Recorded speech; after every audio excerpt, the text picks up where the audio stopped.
বিয়ে থা পর্ব ৯। ৩ মাস অতিক্রম হলো। এই ৩ মাসের মধ্যে নিনিকা ভারতে গিয়ে সুমিত্রার বিয়েতে একবার উপস্থিত হয়েছে। বিয়ের অনুষ্ঠানের পর কয়েকদিন ক্লাস করে তবেই চট্টগ্রামে এসেছে। আজ চট্টগ্রামে থাকার দিন শেষ। ধ্রুব ঢাকাতে ট্রান্সফার হয়ে গেছে। আজ তারা ঢাকাতে ফিরে যাবে। ৩ মাসের এই ছোট্ট সংসারে নিনিকা অনেক কিছু পেয়েছে। ধ্রুব তাকে সুখী মানুষের সর্বোচ্চ স্তরে নিয়ে গেছে। মিসেস, আমার কালো শার্টটা খুঁজে দাও। ধ্রুব ওয়াশরুমে ঢুকেছে গোসল করতে। নিনিকা গুছিয়ে রাখা ট্রলি থেকে ধ্রুবর শার্ট বের করে বিছানায় রাখলো। নিজের জন্যেও বের করলো একটি কালো শাড়ি, যেটা ধ্রুব ইন্ডিয়া থেকে কিনে দিয়েছে তাকে। ওয়াশরুমে নক করলো সে। ধ্রুব সাহেব, দরজা খুলুন, আমিও আসবো। ধ্রুবের আওয়াজ পাওয়া গেল। দরজা আমি কখনোই লাগাই না মিসেস, আপনি ঢুকে যেতে পারেন নিশ্চিন্তে। নিনিকা ঢুকে ঠাস করে দরজা বন্ধ করে দিল। ধ্রুবর উন্মুক্ত হাত টেনে জড়িয়ে ধরল তার কোমর। গোসল শেষ করে বের হয়ে দুজন তৈরি হয়ে নিল। ব্যাগপত্র জিপের পেছনে রেখে উঠে পড়ল গাড়িতে। ধ্রুব নিজের চোখের গগলস খুলে নিনিকার চোখে পরিয়ে দিল। মোবাইল বের করে এগিয়ে দিল। নিনিকা ক্যামেরা অন করে ধ্রুবকে জড়িয়ে ধরে ঠোঁট চাকা করে গালের দিকে নিল। এটাই ক্যামেরায় বন্দি হবে। ধ্রুব ঠোঁট কামড়ে হাসি আটকাতে চেষ্টা করছে। ক্যামেরায় নিনিকার চোখ জলজল করে উঠল। ফুঁসে উঠে বলল, খুব হাসি বেড়ে গেছে তাই না? ধ্রুব শরীর দুলিয়ে শব্দ করে হাসতে হাসতে নিনিকার কাঁধে ঢলে পড়ল। নিনিকার রাগী স্বর, একদম হাসবে না, আমি একটাও ছবি তুলতে পারিনি। ধ্রুব নিজে ক্যামেরা অন করে জড়িয়ে ধরে ঠোঁটে ঠোঁট লাগিয়ে ছবি তুলে ফেলল। নিনিকা সেটা ধ্রুবর মোবাইলের হোম স্ক্রিনের ওয়ালপেপারে লাগিয়ে দিল। ধ্রুব ঠোঁট টিপে হেসে বলল, ব্যক্তিগত অবস্থায় তোলা ছবিগুলো সেট করতে পারেন ম্যাডাম। আপনার হাজবেন্ডের মোবাইলের পাসওয়ার্ড শেয়ার আপনি ছাড়া কেউ জানে না। নিনিকা তাদের ব্যক্তিগত ফাইলে ঢুকলো। ছবিগুলোতে চোখ বুলিয়ে লজ্জায় মুখ ঢেকে ফেলল। ধ্রুব এক হাতে নিজের সাথে জড়িয়ে ধরেছে। তুমি আর আমি তো মিসেস, এত লজ্জা পাচ্ছ কেন? আচ্ছা যাও, একটা ছবি আছে দেখো। তুমি আমার বুকে চোখ বন্ধ করে ঘুমিয়ে আছো, ওটা সেট করে দাও যাতে সব সময় দেখে মন শান্ত করতে পারি। নিনিকা ছবিটা বের করলো। ধ্রুবর উন্মুক্ত বুকে নিনিকা ঘুমিয়ে আছে। কাঁথা উপরে থাকার কারণে নিনিকার উন্মুক্ত পিঠে ঝলমল করা চুল ছাড়া আর কিছু দেখা যাচ্ছে না। মুখশ্রীর এক সাইড দেখা যাচ্ছে। ধ্রুব ছবিটা দেখলো। নিনিকার কোমরে হাত রেখে বলল, আমার আবেদনময়ী, ছবিগুলো কখন তুলেছেন বলুন তো? আপনি যখন ক্লান্ত হয়ে আমার ওপর হাত পা ছড়িয়ে ঘুমান তখন। অসভ্য মেজর, ঘুমের সুযোগ নিয়ে আর কি কি করেন বলুন তো? অনেক কিছুই করি, দেখা গেল অনেক সময় ঘুমের মধ্যেই তোমার সাথে সব করে ফেলেছি। নিনিকা বড় বড় চোখে তাকালো। ধ্রুব হেসে বলল, আমি তো মিসেস। বিকেল ৩টায় বউ কথা কওয়ের গেট দিয়ে প্রবেশ করলো। জিপ গাড়িটি সদর দরজা দিয়ে দৌড়ে বের হলো। চিৎকার করে ডাকলো, ভাবি। ফারিন জাপটে ধরলো নিনিকাকে। তার চিৎকারে ফাহিমও ধারা বের হয়ে এসেছেন। ধ্রুব হাত ভাঁজ করে দাঁড়িয়ে বলল, আমাকে তো কেউ জড়িয়ে ধরো, আমিও তো কতদিন পর এলাম। ধারা ছেলেকে জড়িয়ে ধরলেন। কেমন আছিস বাবা? ধ্রুব উত্তর দিয়ে ফাহিম মাহবুবকে জড়িয়ে ধরল। ফারিন ঠোঁট উল্টে বলল, আমাকে কি ধরবে না? ধ্রুব বোনকে আগলে নিল, জিজ্ঞেস করলো, পরীক্ষার রেজাল্ট কবে দিবে? ফারিনের চোখ মুখ চমকে চকচক করে উঠল।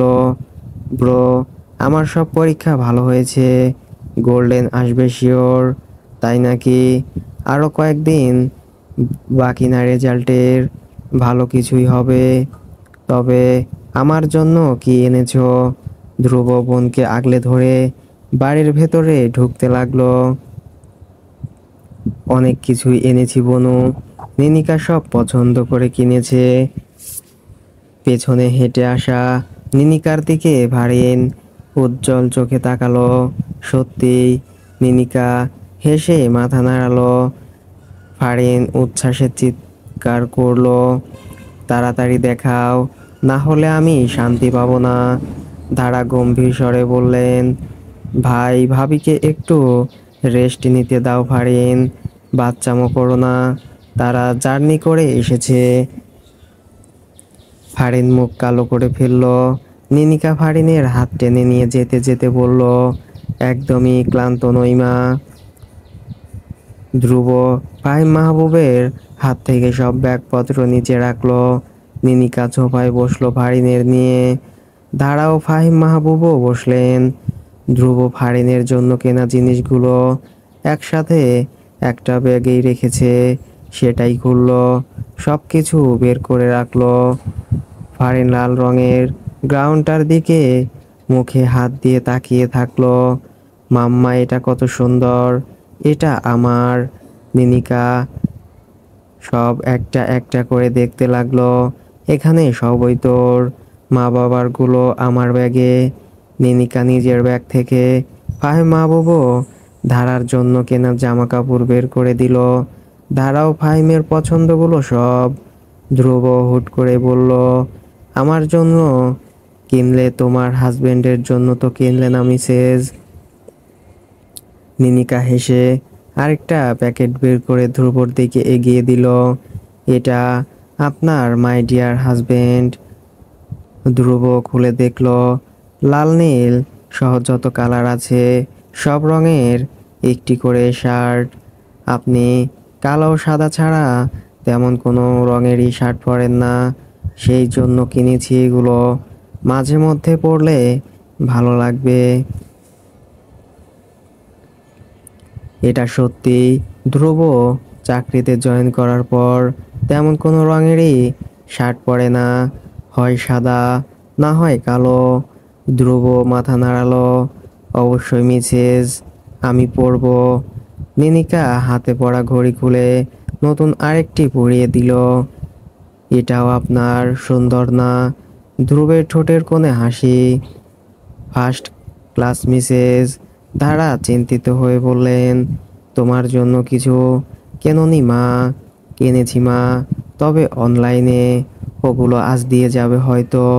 আপনাদের গুলো কিছুটা অনলাইনে, কিছুটা অফলাইনে কিনেছি। ধারার মুখে এবার হাসি ফুটল। এবার এগিয়ে গিয়ে ফ্রেশ হয়ে এসো দুজন, খেয়ে রেস্ট নিতে হবে। ধ্রুব নিনিকা ফ্রেশ হয়ে যখন নিচে নামলো তখন সন্ধ্যা হয়ে গেছে। খাবার টেবিলে বসতেই নিনিকা অবাক হয়ে বলল, কেক কেন মা? ধারা মিটিমিটি হাসলেন। ধ্রুব পাশে বসে হাতের মুঠোয় হাত নিল। প্রথম বিবাহ বার্ষিকীর শুভেচ্ছা মিসেস। নিনিকা এবার সত্যিই চমকালো। একে একে ধারা ফাহিম ও ফারিন দুজনকে শুভেচ্ছা জানালেন। কেকটা আমি আর তোমার বাবা মিলে তৈরি করেছি নিনিকা। ফারিন অ্যাসিস্ট্যান্ট ছিল। নিনিকার চোখ ভরে গেল। ধারা ছুরি এগিয়ে দিলেন। ফারিন একটি মোম এনে নিনিকা ও ধ্রুবর সামনে রাখলো। দুজন ফু দিয়ে সেটা নিভিয়ে দিয়ে কেক কাটলো। কেক খাওয়া শেষে খাবার খেতে বসলো। দারুণ সব খাবার। ফাহিম মাহবুব বৌমার প্লেটে খাবার তুলে দিলেন যত্ন করে। তোমার মা আর আমি রেঁধেছি, প্রথমে তুমি টেস্ট করে বলো কেমন হয়েছে। নিনিকা একটা একটা করে টেস্ট করলো। খাওয়া শেষ করে যে যার রুমে চলে গেলেন রেস্ট নিতে। ধ্রুব প্যান্টের বেল্ট বাঁধতে ব্যস্ত। নিনিকা তখনই কানের কাছে ফিসফিস করে বলল, প্রথম বিবাহ বার্ষিকীর শুভেচ্ছা মেজর ধ্রুব মাহবুব। ধ্রুব কিছু বলল না। পায়ে বুট জুতোর ফিতে বেঁধে উঠে দাঁড়ালো। কপালে ঠোঁট চেপে রাখলো দীর্ঘক্ষণ। আমি বের হচ্ছি, তুমি একটু রেস্ট করো, ওকে? ফিরে আসবো তাড়াতাড়ি। নিনিকা ঠোঁট ফুলিয়ে বলল, এ বেলায় কোথায় যান? সেটা সারপ্রাইজ থাক মিসেস, আসছি। ধ্রুব চলে গেল। নিনিকা সারপ্রাইজ নিয়ে ভাবতে লাগলো। কি সারপ্রাইজ দিবে ধ্রুব? বিবাহবার্ষিকী উপলক্ষে কিছু? ভাবতে ভাবতে নিনিকা ঘুমিয়ে গেল। তার ঘুম ভাঙল ধ্রুবর ডাকে। তড়িৎ গতিতে উঠে বসতেই ধ্রুব বুকে জড়িয়ে পিঠে হাত বুলিয়ে দিতে লাগলো। কখন এসেছেন? ফ্রেশ হয়ে তোমাকে ডাক দিলাম মাত্রই। নিনিকা মাথা তুলে হাত বাড়িয়ে দিল। আমার সারপ্রাইজ। ফ্রেশ হয়ে আসো ঝটপট, তারপর সারপ্রাইজ পেয়ে যাবে। নিনিকা ফ্রেশ হতে চলে গেল ঝড়ের গতিতে। বের হয়ে এলো সাইক্লোনের গতিতে। ধ্রুব হাত ধরে নিয়ে যেতে লাগলো নিচে। ড্রয়িং রুম অন্ধকার। সাবধানে ধ্রুবর সাথে নামলো সে। আচমকা লাইট জ্বলে উঠল। ধ্রুব ফিসফিস করে কানের কাছে বলল, সারপ্রাইজ মিসেস। নিনিকা চমকে তাকিয়ে রইল।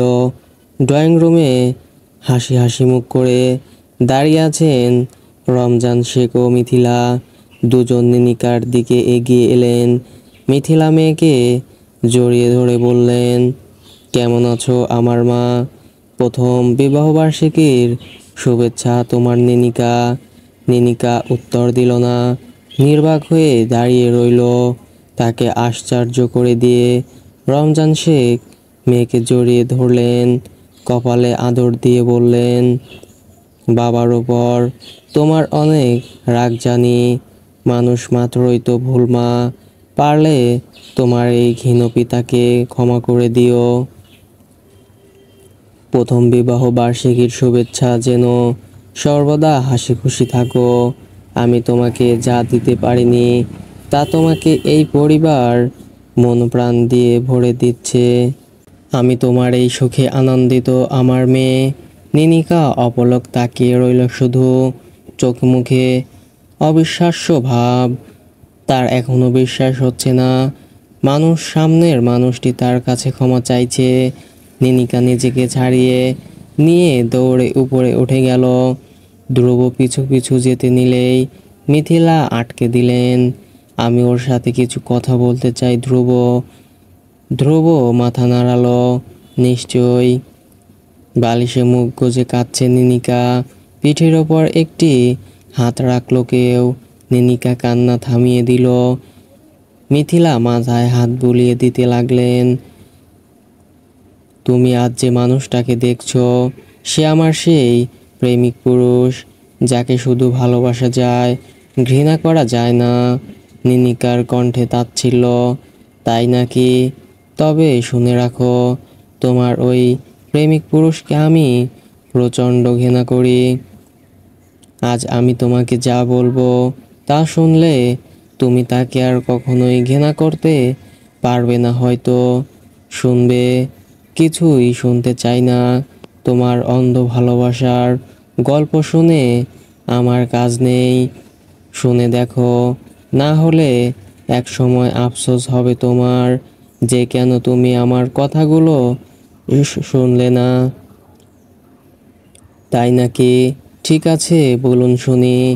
মিথিলা আরাম করে পা তুলে বসলেন। মেয়ের এক হাত টেনে কোলের ওপর রাখলেন। তারপর বলা শুরু করলেন নিজের স্বামীর ঘৃণ্য অতীত।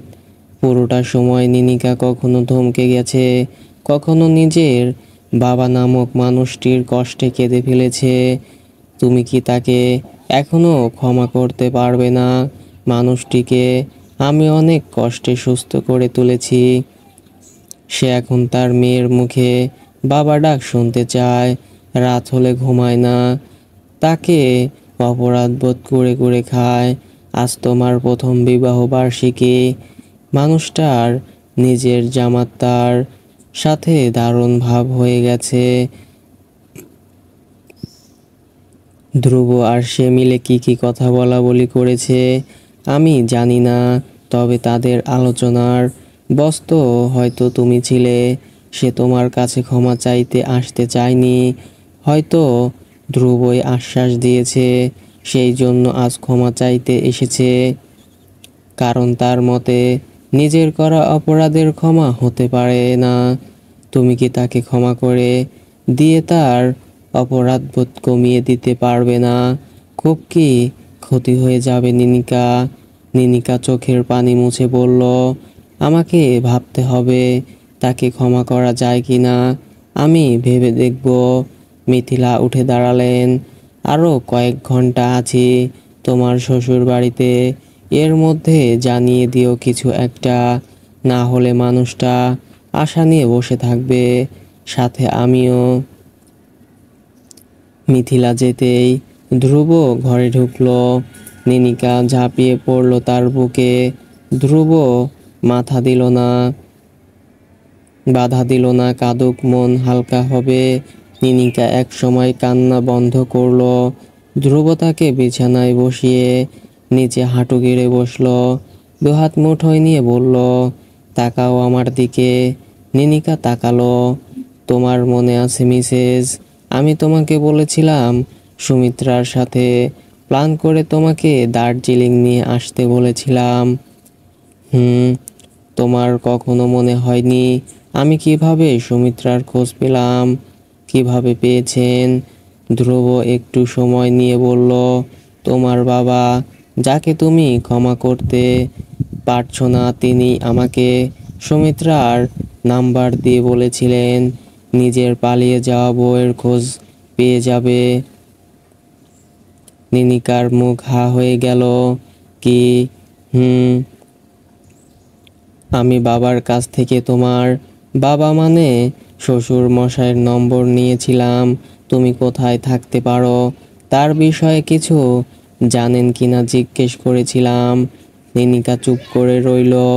ধ্রুব ফের বলল, কিছু মানুষ আছে নিনিকা, যারা ওপরে নিজেকে একটু কঠোর দেখায়, কিন্তু ভেতরে ভেতরে ঠিকই নরম। তারা ভালো কাজগুলো গোপন করে। কেন করে সেটা তাদের ভাবনার উপর নির্ভর করে। এক একজনের এটা এক এক ধরনের। তুমি কি তাকে এখনো ক্ষমা করতে পারবে না মাই ডিয়ার মিসেস? নিনিকা মাথা নাড়ালো। ধ্রুব তাকে হাত ধরে নিয়ে যেতে লাগলো নিচে। সোফাতে বসে আছেন মিথিলা ও রমজান শেখ। ছোট্ট টেবিলে চা নাস্তা দেওয়া হয়েছে। ফাহিম মাহবুব ও ধারার সাথে টুকটাক কথাবার্তা বলছেন তারা। তন্মধ্যে ধ্রুবর হাত ধরে সিঁড়িতে উপস্থিত হলো নিনিকা। ধ্রুব হাত ছেড়ে দিল। নিনিকা সিঁড়ি থেকে দৌড়ে নামতে নামতে চিৎকার করে ডাকলো, বাবা। রমজান শেখ চমকে দাঁড়িয়ে গেলেন, ধীর পায়ে হেঁটে আসতে লাগলেন। নিনিকা গতি বাড়িয়ে ছুটে এসে ঝাঁপিয়ে পড়ল তার বাবার বুকে। বাবা, বাবা, বাবা, আমার হ্যান্ডসাম বাবা, আমি তোমাকে ভালোবাসি। রমজান শেখ মেয়ের মাথায় হাত রাখলেন। তার আখিদ্বয় ছলছল করে উঠল। রমজান শেখ বড্ড আদর নিয়ে কাপা গলায় করুণ স্বরে ডাকলেন, নিনিকা, আমার প্রিয় মেয়ে। ধ্রুব ছুটিতে আছে, সেই জন্য ভেবেছে এই ছুটিতে নিনিকাকে নিয়ে কোথাও ঘুরতে যাবে। যেই ভাবা সেই কাজ। তাকে আষ্টে পৃষ্ঠে জড়িয়ে ধরে ঘুমানো নিনিকাকে ডাকতে লাগলো, মিসেস, ও মিসেস। নিনিকা গভীর ঘুমে। ধ্রুবর ডাক তার কানে গেল না। ধ্রুব ঠোঁট কামড়ে হাসল। নিনিকার শরীর থেকে কাঁথা সরিয়ে দিল। উন্মুক্ত শরীরে নিজের হাতের বিচরণ করাতে লাগলো। নিনিকা শিরশির অনুভব করে ফট করে তাকিয়েছে। ধ্রুব তখন আবারও ডাকলো, ও মিসেস। নিনিকা হাত বাড়িয়ে ধ্রুবর গালে রাখলো। এ কয়দিনে চাপা দাড়ি হয়ে গেছে।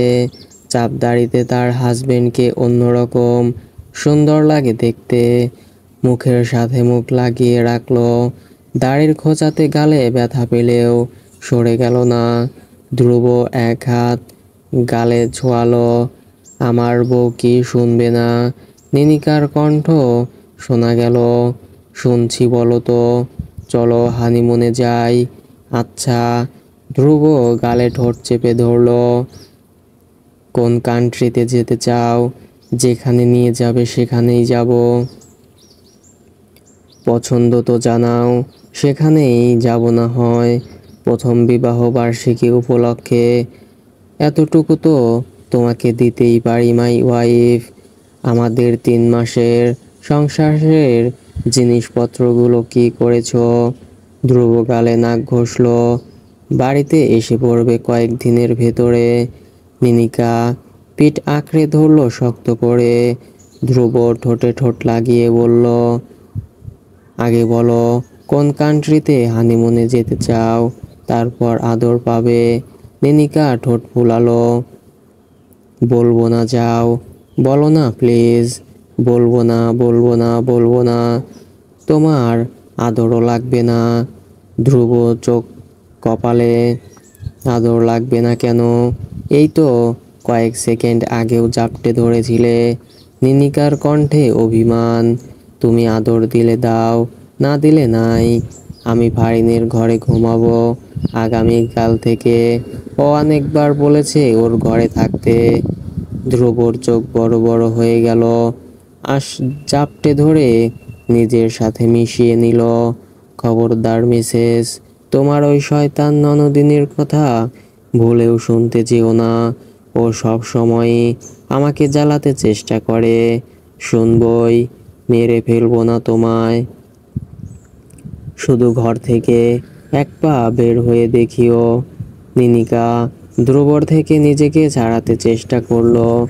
বলিষ্ঠ শরীরের মানুষটা তাকে যেভাবে জাপটে ধরেছে, বের হওয়া অসম্ভব। ধ্রুব গলায় মুখ গুজে দিয়েছে। দুহাতে শক্ত করে ধরো মিসেস। নিনিকা মুখ ঘুরিয়ে নিল।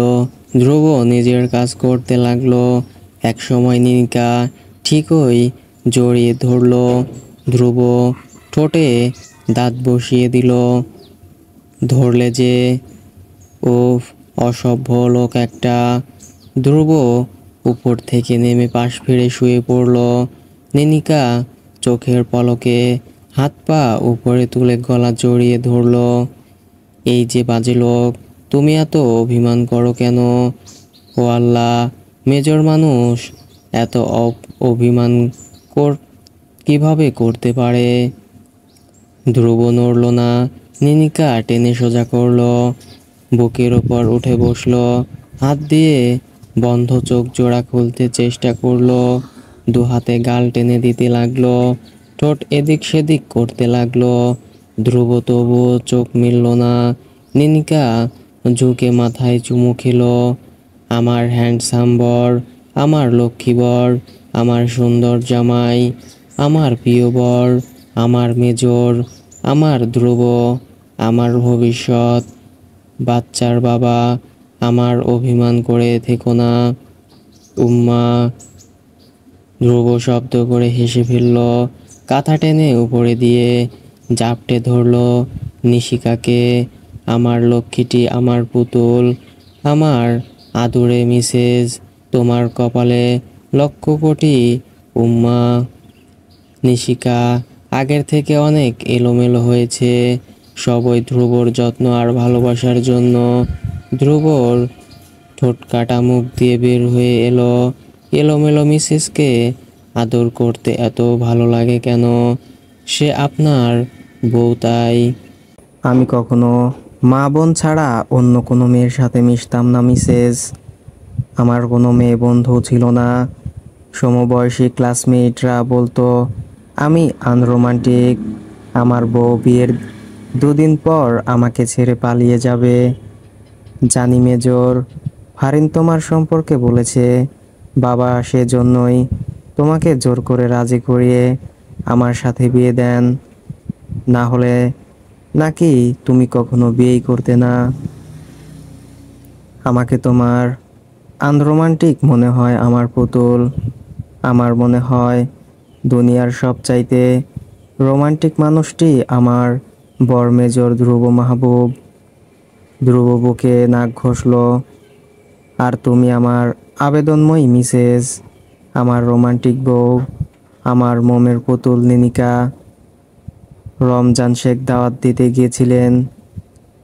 মেয়ে যেন তার শ্বশুর বাড়ির সবাইকে নিয়ে বেড়াতে যায়।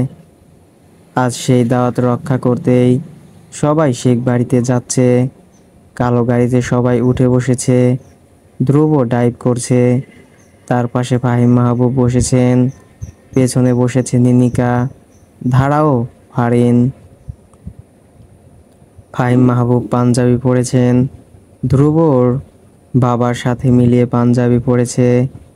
ফারিন ভাবিও মায়ের দেখা দেখি নিজেও শাড়ি পরেছে। প্রথমবার শাড়ি পরে তার আনন্দ আকাশ ছোঁয়ার মতো। বাজারে গাড়ি থামানো হলো। ফাহিম মাহবুব ছেলেকে নিয়ে নেমে গেলেন। হাত ভর্তি মিষ্টান্ন নিয়ে ফিরলেন। ধ্রুব সেগুলো গাড়ির ভেতরে রেখে এলো। আবারও গাড়ি স্টার্ট দিতে দিতে লুকিং গ্লাসে দেখে নিল নিজের বউকে। শেখ বাড়ির গেট দিয়ে ঢুকলো গাড়িটি। রমজান শেখও মিথিলা বাইরে দাঁড়িয়েছিলেন হয়তো, সাথে কয়েকজন সার্ভেন্ট। প্রায় 1 বছর পর নিনিকা শেখ বাড়িতে এসেছে। গাড়ি থেকে নামতেই মিথিলা মেয়েকে আগলে নিলেন। নিনিকা চোখ ঘুরিয়ে চারিদিকে দেখতে লাগলো। সব সার্ভেন্টরা আপামনি বলে মুখে ফেনা তুলছে। সবাই নিনিকাকে অনেক স্নেহ করত। মাকে ছেড়ে নিনিকা সবার সামনে গিয়ে বাবার সামনে গিয়ে দাঁড়িয়েছে। রমজান শেখকে এখনো যথেষ্ট ইয়াং লাগে। নিনিকা বাবার পাশে গিয়ে বাহু জড়িয়ে ধরে দাঁড়ালো। মিথিলা মোবাইলে সেটা বন্দি করলেন। রমজান শেখ দু চোখ ভরে মেয়েকে দেখলেন। শাড়ি পরতে শিখে গেছো দেখি। আমি এখন আগের থেকে আরো ভালো রান্না করতে পারি। তোমাকে রেঁধে খাওয়াবো। ঠিক আছে আমার মা, ভেতরে গিয়ে ফ্রেশ হয়ে নাও আগে। দাঁড়াও ফাহিম মাহবুবের সাথে কথাবার্তা বললেন তিনি। ধ্রুব হাত ভাঁজ করে দাঁড়িয়েছিল। রমজান শেখ মেয়ে সবাইকে জামাইকে জড়িয়ে ধরলেন। আসতে কোনো অসুবিধা হয়নি তো ধ্রুব? না আব্বু। রমজান শেখের কলিজা জুড়িয়ে গেল। সবাইকে নিয়ে ভেতরে চলো। বিশাল ড্রয়িং রুমটায় সাজানো পরিপাটি করা। চারিদিকে আভিজাত্যের চাপ। সবাই ফ্রেশ হয়ে সোফায় ছড়িয়ে ছিটিয়ে বসে আছে। মিথিলা সার্ভেন্টদের হাত থেকে শরবতের গ্লাস ও নাস্তা কাচে টেবিলে রাখলেন। বসে পড়লেন রমজান শেখের আরেক পাশে। রমজান শেখের এক পাশে নিনিকা বসেছে। রমজান শেখ মেয়েকে এক হাতে জড়িয়ে ধরে রেখেছেন। নিজ হাতে নাস্তা খাইয়ে দিচ্ছেন। মিথিলার চোখে অশ্রু জমল। বহু কষ্টে সেটা আড়াল করলেন। এরকমই তো চেয়েছিলেন তিনি। পেছনে তাকালে এদের বাবা মেয়ের সুখকর কোনো স্মৃতি নেই। এবার একটু একটু করে স্মৃতি তৈরি হবে। তার মেয়ে এবার সব মেয়েদের মতো বাবাকে নিয়ে গর্ব করবে। এই তো আর কি চাই। রাতে খাবার পর কাউকে যেতে দিলেন না রমজান শেখ। সবার থাকার ব্যবস্থা তিনি আগেই করতে বলেছেন। ফাহিম মাহবুব না করতে পারলেন না।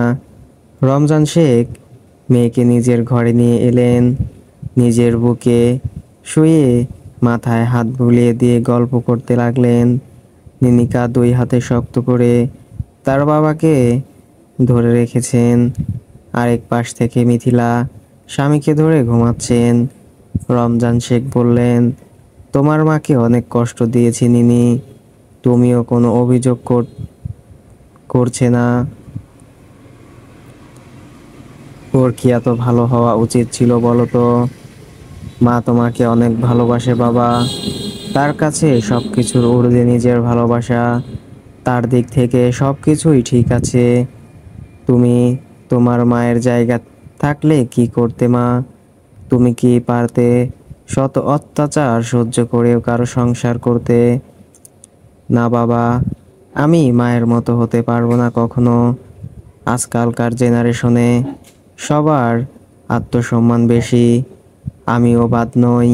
মায়ের মতো হতে গেলে আমাকে তোমাদের জেনারেশনে জন্মগ্রহণ করতে হবে। তারপর একটু একটু করে মায়ের মতো তৈরি হতে হবে। তোমাদের জেনারেশন ভালোবাসাকে সবার ঊর্ধ্বে রাখলেও আমাদের এই জেনারেশন সবার উপরে আত্মসম্মানকে রেখেছে। বাবার উপর এখনো রেগে আছো তুমি? না বাবা, তবে তোমার কাছে আমার একটা অনুরোধ থাকবে। কি অনুরোধ নিনি? তুমি আমার মাকে আগে যা করেছো তা চলে গেছে, তবে এবার থেকে আর যেন একটু অসম্মান না হয়। ভালোবাসার সাথে সাথে তাকে সম্মানটাও দিও। আমি তাকে যথেষ্ট সম্মান করি নিনি। মাঝ দিয়ে কতগুলো বছর নষ্ট হয়ে গেল। হয়তো এত বছরের অবহেলা অযত্ন আমি মুছে ফেলতে পারবো না, কিন্তু আমি নতুন করে তাকে আবারও সম্মান করতে শিখেছি। সেই পুরনো আমি হতে চেষ্টা করেছি। তাকে আজকাল অনেক খুশি হতে দেখা যায়। আমার মায়ের তুমি ছাড়া কেউ নেই বাবা। আমি তার চোখে তোমাকে হারানোর ভয় দেখি। আমি জানি আমার মা অনেক রাত হয়ে গেছে, রুমে গিয়ে ঘুমিয়ে পড়ো। নিনিকা বিছানা থেকে নেমে ধীর পায়ে হেঁটে বের হয়ে গেল। রমজান শেখ দরজা বন্ধ করে মিথিলার মুখের দিকে তাকিয়ে রইলেন। বুকে জড়িয়ে কপালে দীর্ঘক্ষণ ঠোঁট চেপে ধরে রাখলেন। নিনিকা স্পষ্ট করে না বললেও অস্পষ্ট করে নিনিকাকে মিথিলাকে আত্মসম্মানহীন বলেছে। তাকে রাগ করেননি তিনি, এটা সত্যি। মিথিলা আত্মসম্মান নিয়ে কখনো ভাবেনি। তার পৃথিবীতে হয়তো আত্মসম্মান শব্দটি নেই, শুধু স্বামী ও সন্তান ছাড়া। রমজান শেখ মনে মনে প্রতিজ্ঞা করলেন, জীবনে আর যতদিন বেঁচে থাকবেন এই কোমল মনের মানুষটিকে তিনি যথার্থ সম্মান ও ভালোবাসায় ভরিয়ে রাখবেন। ধ্রুব বিছানায় আধশোয়া হয়ে শুয়ে আছে, চোখ জোড়া দরজার দিকে নিবদ্ধ। নিনিকা দ্রুত গতিতে ঢুকে দরজা বন্ধ করে দিল। ধ্রুবর মুখে হাসি ফুটেছে। উঠে দাঁড়িয়ে টেনে নিজের সাথে জড়িয়ে ধরল। নিনিকা, মাই লাভলি মিসেস, ঘুমাওনি কেন? ধ্রুব ঠোঁটে ডুবে গেল। উত্তর দেওয়ার প্রয়োজন মনে করলেন না।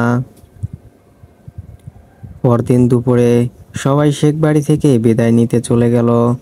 রমজান শেখের বুকটা খাকা করতে লাগলো। মিথিলাকে জড়িয়ে ধরে বললেন, বুঝলে মিথি, মেয়ের বাবা হওয়াটা অনেক কষ্টের। মিথিলা গালে হাত রাখলেন। মেয়ের জন্য মন পড়ছে বুঝি শেখ বাবুর? অনেক। মেয়েটা কেন যে বড় হলো? ছোট্ট নিনিকা হয়ে থাকলেই ভালো হতো। মারলে বকলেও বাবাকে ছাড়া সে কিছুই বুঝতো না। মন খারাপ করো না গো। এটাই যে প্রকৃতির নিয়ম।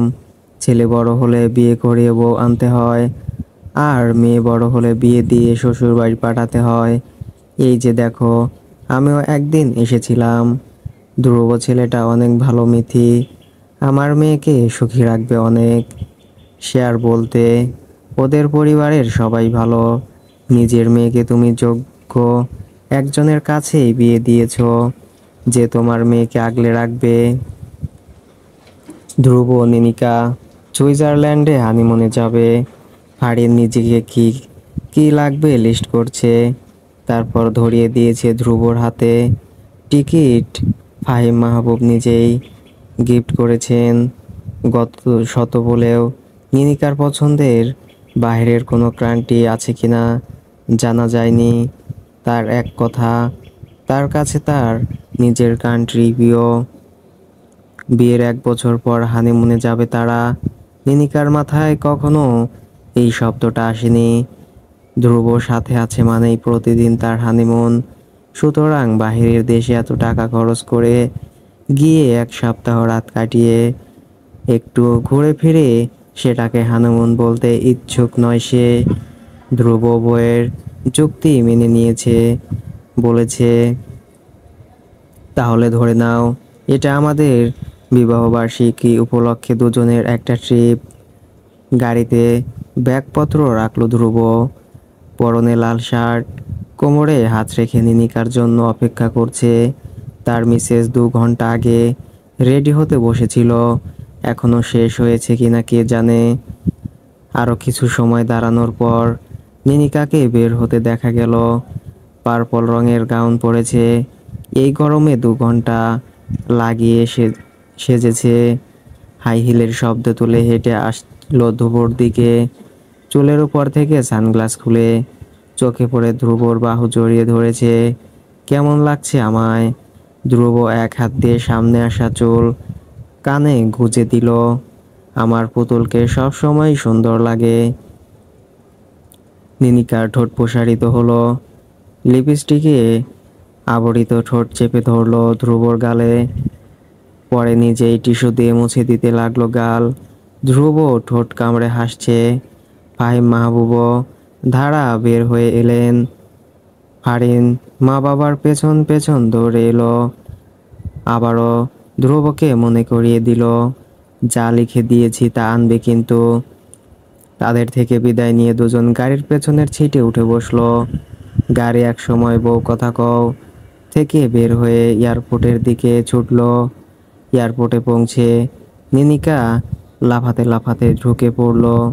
পেছনের ধ্রুব দুজনের ট্রলি টেনে নিয়ে আসছে। নিনিকা হঠাৎ থেমে গেল, ধ্রুবর গলা জড়িয়ে ধরে ফটাফট কিছু ছবি তুলল। ধ্রুব বেচারা হাসবে নাকি কাঁদবে বুঝতে পারছে না। মিসেস পড়ে যাবে, আস্তে হাঁটো। নিনিকা শুনল না, হাই হিলের শব্দ তুলে হেঁটে যেতে লাগলো। এক সময় পড়ে যেতে যাচ্ছিল, কিন্তু ধ্রুব তৎক্ষণাৎ টেনে ধরেছে বলে রক্ষা। ধ্রুব কপট রাগ দেখালো, ধমকে বলল, আর একবার লাফাও, শুধু কোলে তুলে বাহিরে ছুঁড়ে ফেলে আসবো। নিনিকার সেই থেকে মুখ ভার। ধ্রুবর সাথে পাসপোর্ট ব্যাগ সব চেক করিয়ে যখন বিমানে উঠে বসলো, তখনই ধ্রুব বইয়ের রাগ ভাঙাতে মরিয়া হলো। আমি কতক্ষণ আগে রাগ করেছি, তুমি এখন ভাঙাচ্ছ কেন? আগে রাগ ভাঙালে তুমি আবারও লাফাতে, পা মচকে গেলে হানিমুনে যাওয়া লাগতো না। নিনিকা ফোন বের করে বলল, এসো, বিমানের কাচের সামনে চুমরত অবস্থায় ছবি তুলব। ধ্রুব নিজের হাতে মোবাইল নিয়ে আগলে নিল। নিনিকা বিমানের কাছে হাত ছোঁয়ালো। বাইরে নীল সাদার আকাশ। ধ্রুব পেছন থেকে আরেকটি হাত নিনিকার কাঁধ পেঁচিয়ে কাছে রাখলো। আরেক হাতে মোবাইল ক্যামেরার পজিশন ঠিকঠাক করে সেট করে নিল। নিনিকা ঘাড় ঘুরিয়ে ধ্রুবর দিকে তাকালো। ধ্রুব মিলিয়ে দিল ঠোঁট। মুঠোফোনে বন্দি হয়ে গেল দৃশ্যটি। নিনিকা ছবিটা দেখার জন্য ছাড়া পেতে চটপট করতে লাগলো। ধ্রুব সময় নিয়ে ছাড়লো। নিনিকা ঠোঁট উল্টে ধ্রুবর কাঁধে মাথা নিয়ে আঘাত করলো। ধ্রুব হেসে ফেলল, এত তারা কিসের? নিনিকা মুঠোফোনে বন্দি হওয়া ছবিটা মুগ্ধ চোখে দেখছে। ধ্রুব তাকিয়ে আছে তার মিসেসের দিকে। ছবিটা অনেক সুন্দর হয়েছে, তাই না? নিনিকার কণ্ঠে উচ্ছ্বাস ঝরে পড়ছে। ধ্রুব গালে হাত ডুবিয়ে উত্তর দিল, সুন্দরী বউয়ের সাথে ছবি তো সুন্দর আসবেই। নিনিকা সিট বেল্টের ওপর দিয়ে জড়িয়ে ধরলো, মুখে মুখ লাগিয়ে রাখলো। ধ্রুবর বউ এত আহ্লাদি কেন? ধ্রুব গালে ঠোঁট চেপে ধরলো। ধ্রুবর বউ আমার মিসেস যে, সেজন্য ধ্রুবকে খেয়ে ফেলতে ইচ্ছে করে কেন? ধ্রুব দুনিয়াবি উল্টে যাওয়ার মতো রিয়াকশন দিল। হায় আল্লাহ, আরও কত কি দেখতে হবে শেষ পর্যন্ত কিনা।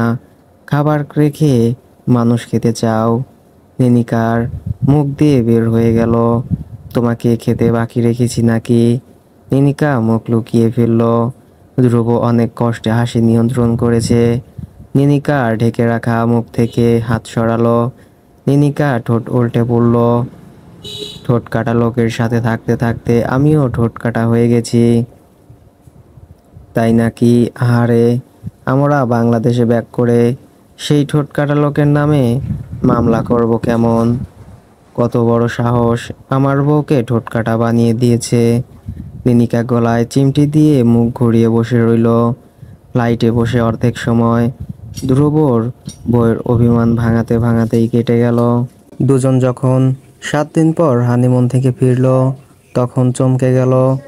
বিছানার পাশের টেবিলে অসম্ভব সুন্দর একটি ফ্রেম রাখা। নিনিকা হাত বুলিয়ে মুগ্ধ হয়ে তাকিয়ে থাকলো।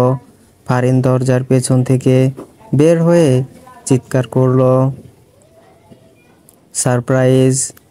তুই এটা রেখেছিস? অফকোর্স, তোর ওই ক্যাপ্টেন সেন্ড করেছিল বুঝলি। আমি প্ল্যান করে রেখেছিলাম তোদের চমকে দিব। ধ্রুব নিনিকার পাশে দাঁড়িয়ে ফ্রেমে হাত বুলালো। নিনিকার কানে কানে বলল, কি হলো ম্যাডাম? অসম্ভব সুন্দর। Thank you ননদিনী।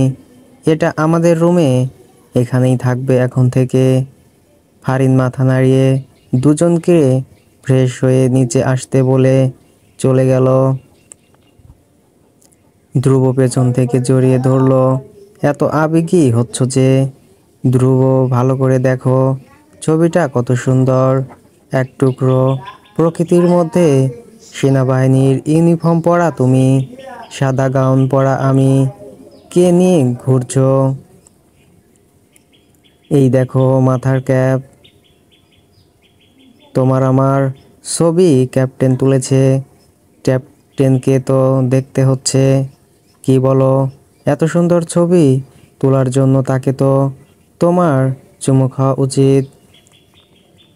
সে আরও আগে কেন ছবিটা আমাকে দিল না?